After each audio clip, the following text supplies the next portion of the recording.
آل پاک سیلیبریٹیز میں خوش آمدید۔ اس ویڈیو میں ہم آپ کو راز الفت ڈرامے کی مکمل کہانی پریڈکشن کے ساتھ بتانے جا رہے ہیں۔ امید ہے کہ آپ کو پسند آئے گی۔ ڈرامے کی مکمل کہانی بتانے سے پہلے ہم آپ کو کچھ باتوں سے روشناس کروا دیں کہ ہم اس ڈرامے کی کہانی پریڈکشن کے ساتھ بتائیں سین اور OST کو مد نظر رکھتے ہم آپ کو کہانی بتانے جا رہے ہیں۔ ہمارا ناظرین ہرگز مطلب نہیں ہوگا کہ ہم نے آپ کو جھوٹی کہانی بتائی ہے۔ حالات اور واقعات کی رد و بدل ہو سکتی ہے اور کہانی بھی کچھ آگے پیچھے ہو سکتی ہے۔ اور اب بات کریں ان ناظرین کی جو ڈرامے کی مکمل کہانی دیکھنے کے بعد کہتے ہیں کہ آپ نے تو سارا سسپینس ہی ختم کر دیا، تو ہماری ان ناظرین سے چھوٹی سی التماس ہوگی کہ آپ یہ ویڈیو یہاں پر چھوڑ کر جا سکتے ہیں، اور ہمارے وہ ناظرین جو ہماری طرف سے دی گئی مکمل کہانی کو پسند کرتے ہیں اور ہماری حوصلہ افزائی کرتے ہیں، ہم ان ناظرین کے بے حد شکر گزار ہیں۔ یہ تو تھیں کچھ آپ سے باتیں، چلے ڈرامے کی مکمل کہانی سٹارٹ کرتے ہیں۔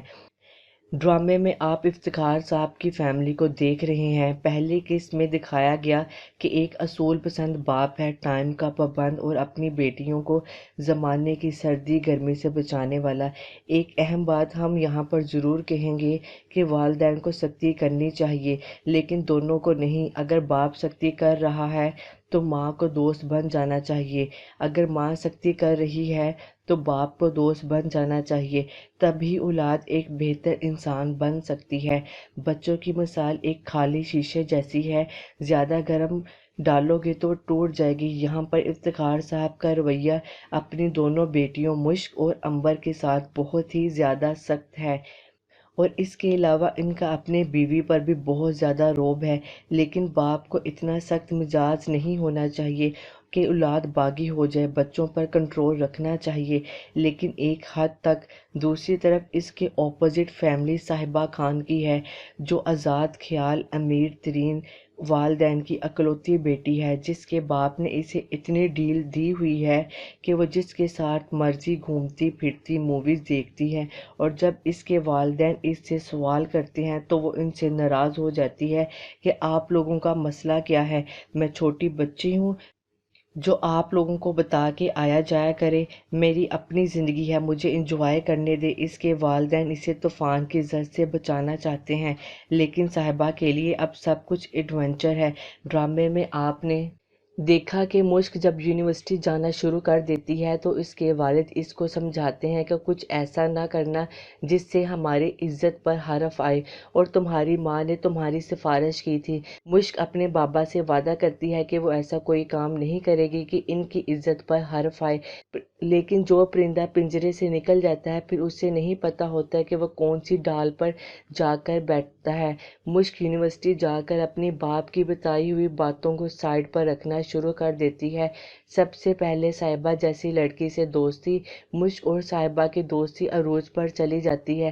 پہلے دن سے ہی صاحبہ مشک کو گھر چھوڑنے کی آفر دیتی ہے اور اس کی گاڑی ارتضیٰ سے ٹکراتی ہے، جس کے بعد ارتضیٰ اور مشک کا آمنا سامنا ہوتا ہے، جسے پہلی نظر میں محبت ہو جاتی ہے۔ ارتضیٰ اپنی ماں کو گھر آ کر بتاتا ہے کہ اس کے خوابوں کی لڑکی آج اس کے سامنے آ گئی اور میں اس لڑکی تک پہنچ کر رہوں گا۔ ادھر صاحبہ مشک کو بدلنا چاہتی ہے، اس کا لائف سٹائل، اس کا بولنا، اس کی سب سے بڑی چادر، سب کچھ چینج کرنا چاہتی ہے، اسے اپنا جیسا بنانا چاہتی ہے۔ اسی لیے وہ بار بار مشک سے کہتی ہے کہ خود کو گروم کرو۔ اب صاحبہ کا دوست نومی، جو اسے پرپوز بھی کر چکا ہے، اسے مشک کے ساتھ دوستی رکھنے پر ڈانٹتا ہے۔ نومی کہتا ہے کہ اسے اپنی جیسی بنا لو یا چھوڑ دو اسے۔ صاحبہ اسے اپنی جیسے بنانے کی آفر کو قبول کرتی ہے۔ مشک کو صاحبہ اپنے گھر لے کر جاتی ہے۔ صاحبہ کا گھر دیکھ کر مشک کی آنکھیں کھلی کی کھلی رہ جاتی ہیں۔ اس کا لائف سٹائل، مشک نے پہلی دفعہ ایسا گھر دیکھا تھا۔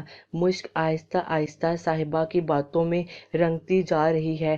اسے نہ اپنی ماں کی باتیں سمجھ آتی ہیں اور نہ اپنے باپ کا غصہ اچھا لگتا ہے کہ اس کے والدین اس پر ناجائز سختی کرتے ہیں۔ ایک صاحبہ جو اپنے بوائے فرینڈ کے ساتھ پارٹی ارینج کرتی ہے، مشک کو بھی انوائٹ کرتی ہے۔ اب مشک کے لیے مشکل ہے کہ پارٹی رات کے وقت ہے، ابا جی کو پتہ چل گیا تو وہ کیا کریں گے، لیکن اب صاحبہ کی طرف سے اتنا کانفیڈنس مل چکا ہے کہ اب وہ اپنے باپ کی آنکھوں میں آنکھیں ملا کر بات کر سکتی ہے۔ اسی وجہ سے وہ چلی جاتی ہے اور اسے دیکھ کر صاحبہ خوشی سے چلاتی ہے کہ مجھے پتا تھا کہ تم ضرور آؤ گی پارٹی میں۔ پارٹی کیونکہ ایک ہائی سوسائٹی کی تھی، اس میں ناچ گانا سب کچھ چل رہا تھا جو مشک کے لیے کافی زیادہ عجیب تھا۔ اس پارٹی میں ارتضیٰ بھی انوائٹ تھا جو صاحبہ کا دوست بن چکا تھا تاکہ مشک تک پہنچ سکے۔ پارٹی میں ارتضیٰ مشک سے باتیں کرتا ہے اور پارٹی ختم ہونے کے بعد ارتضیٰ اسے گھر چھوڑنے کی آفر بھی کرتا ہے۔ گھر واپس آنے پر افتخار صاحب جو صحن میں بیٹھے تھے کہ کس کی اجازت سے گئی ہے، ایسے میں مشک واپس آتی ہے اور سر اٹھا کر اپنے کمرے میں جا رہی ہے۔ اسے کسی بات کا کوئی ڈر نہیں جب اس کا باپ کہتا ہے کہ شرم نہیں آتی، کیا ٹائم ہے گھر آنے کا۔ مشک بھی ان پر چلاتی ہے کہ میں بچی نہیں ہوں، مجھے اپنے اچھے برے کا اچھی طرح سے اندازہ ہے، آپ اپنی سختیاں کم کریں۔ افتخار صاحب کو اپنی بیٹی کا بدلہ رویہ بہت ہی زیادہ عجیب لگتا ہے۔ ادھر ارتضیٰ جب صاحبہ کو بتاتا ہے کہ وہ اسے نہیں مشک کو پسند کرتا ہے تو صاحبہ کو جیلسی محسوس ہوتی ہے مشک سے۔ ارتضیٰ نے مجھے چھوڑ کر اسے پسند کیا۔ صاحبہ سمجھتی تھی کہ وہ ایک وقت میں دو لڑکوں کی چوائس ہے، لیکن ارتضیٰ نے تو اسے آسمان سے لا کر زمین میں پھینک دیا ہے، اور یہ بات صاحبہ کی ایگو کو ہرٹ کر دیتی ہے۔ اسی وجہ سے وہ اپنے دوست نومی کو کہتی ہے کہ میں تمہیں مان جاؤں گی اگر تم مجھ کو پسا لو، لیکن تم ہار جاؤ گے۔ نومی اس چیلنج کو قبول کرتا ہے۔ نومی اپنی برتھ ڈے پر اسے انوائٹ کرتا ہے اور صاحبہ جو اس کے جوس میں کچھ ملا کر اسے پلاتی ہے اور اپنے بوائے فرینڈ کے ساتھ اس کی تصاویر بناتی ہے۔ ادھر مشک ارتضیٰ کے ساتھ محبت میں کافی آگے نکل چکی ہے۔ دوسری طرف آپ دیکھیں گے کہ اسماعیل جس کی بیوی کینسر کی مریضہ تھی مر جاتی ہے۔ 2 بچے اور ایک نیم پاگل نند کو چھوڑ کر اسماعیل کے لیے بہت ہی زیادہ مشکل ہے کہ وہ اپنے بچوں کو نہ سنبھال سکتے ہیں اور نہ ہی اپنی بہن کو۔ ایسے میں افتخار صاحب کو اس سے کافی زیادہ ہمدردی ہوتی ہے۔ افتخار صاحب کی بیوی اسماعیل کو کہتی ہے کہ دوسری شادی کر لو۔ ایسے میں اسماعیل کی نظر مشک پر پڑتی ہے اور مشک پہلی نظر میں ہی اچھی لگتی ہے۔ چونکہ افتخار صاحب کی بیٹی ہے اسی وجہ سے وہ اپنی نظریں جھکا لیتا ہے۔ افتخار صاحب اسماعیل کی شادی کرواتے ہیں اور شادی والے دن اسماعیل مشک سے ٹکراتا ہے اور اسے پھر مشک اچھی لگتی ہے۔ بانو جب مہندی پر اپنی نند کو دیکھتی ہے تو حیرت زدہ رہ جاتی ہے۔ بانو اپنی ماں سے کہتی ہے کہ مجھے یہ شادی نہیں کرنی، آپ میرے ساتھ زبردستی نہ کریں۔ اگلے دن بانو شادی سے انکار کر دیتی ہے۔ افتخار صاحب کی فیملی جو شادی میں جانے کے لیے تیار ہو کر بیٹھے تھے، ان کی حالت خراب ہو جاتی ہے۔ افتخار صاحب پریشان ہے کہ اب وہ اپنے کلیگ کو کیا منہ دکھائیں گے کہ میں نے ان کے لیے ایسی لڑکی کا انتخاب کیا تو کسی کو منہ دکھانے کے لائق نہیں رہیں گے، اپنی عزت پر کوئی حرف نہ آئے۔ وہ اپنی بیوی سے کہتے ہیں کہ میں اپنی مشک کا نکاح اسماعیل سے کرنا چاہتا ہوں۔ مشک اپنے باپ کے سامنے جا کر کھڑی ہو جاتی ہے کہ مجھے یہ شادی نہیں کرنی، آپ میرے ساتھ ایسا نہیں کر سکتے۔ جس کے بعد افتخار صاحب کہتے ہیں کہ میں اپنی چھوٹی بیٹی امبر کا نکاح اسماعیل سے کرنے جا رہا ہوں۔ یہ سن کر مشک اور بھی زیادہ تڑپ جاتی ہے اور اپنے باپ سے کہتی ہے کہ ہم کوئی بھیڑ بکریاں نہیں ہیں جس کی مرضی آگے ڈال دیں، لیکن افتخار صاحب کہتے ہیں کہ ٹھیک ہے پھر میں تمہاری ماں کو چھوڑ دیتا ہوں۔ یہ سن کر مشک شادی کے لیے مان جاتی ہے، لیکن اپنے بابا سے کہتی ہے کہ میری ایک شرط ہے، میں نکاح کرنے کے بعد ان کے گھر نہیں جاؤں گی، میں اپنی تعلیم جاری رکھنا چاہتی ہوں۔ یوں افتخار صاحب اسماعیل اور مشک کا نکاح کروا دیتے ہیں۔ وہ اپنے ساتھ ہونے والا قصہ صاحبہ کے ساتھ شیئر کرتی ہے۔ بظاہر تو صاحبہ اس کے ساتھ افسوس کرتی ہے لیکن اندر سے بہت ہی زیادہ خوش ہوتی ہے۔ مشک یونیورسٹی کے بہانے ارتضیٰ سے ملنے جاتی ہے اور ہاتھ جوڑتی ہے کہ وہ اس کے قدموں میں بیٹھ جاتا ہے اور کہتا ہے کہ کیا بات ہے مشک، جس پر وہ کہتی ہے کہ مجھے بھول جاؤ، ہم کبھی ایک نہیں ہو سکتے۔ ارتضیٰ کہتا ہے کہ یہ کیسے ہو سکتا ہے۔ اس کے بعد وہ صاحبہ سے اس مشک کے انکار کی وجہ پوچھتا ہے تو صاحبہ اسے بتاتی ہے کہ مشک کا نکاح ہو چکا ہے۔ یہ سن کر ارتضیٰ غصے سے وہاں سے چلا جاتا ہے۔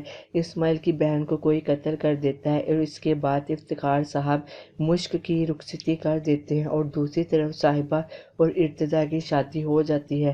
اور شادی کے بعد جب ارتضیٰ مشک کو نہیں بھولتا تو صاحبہ پھٹ جاتی ہے اور ساری حقیقت بتا دیتی ہے اور سچائی جاننے کے بعد ارتضیٰ مشک کی طرف واپس آئے گا۔ ہو سکتا ہے کہ مشک اسے انکار کر دے کہ اس کے ماں باپ کا فیصلہ ہی اس کے لیے صحیح ہے۔ ماں باپ جو اپنے بچوں کے لیے فیصلے کرتے ہیں بظاہر تکلیف دہ لگتے ہیں، لیکن اپنی اولاد کے حق میں بہتر وہی فیصلے ہوتے ہیں۔ یہ ساری حقیقت ہماری پریڈکشن ہے۔ ہو سکتا ہے کہ کہانی میں تھوڑی سی رد و بدل ہو سکے۔ اگر آپ کو یہ ویڈیو اچھی لگی تو لائک کرنا مت بھولیے گا۔ شکریہ۔ I'm Momina Mustahsan, and if you enjoyed watching this video, please like, comment, share, and don't forget to subscribe.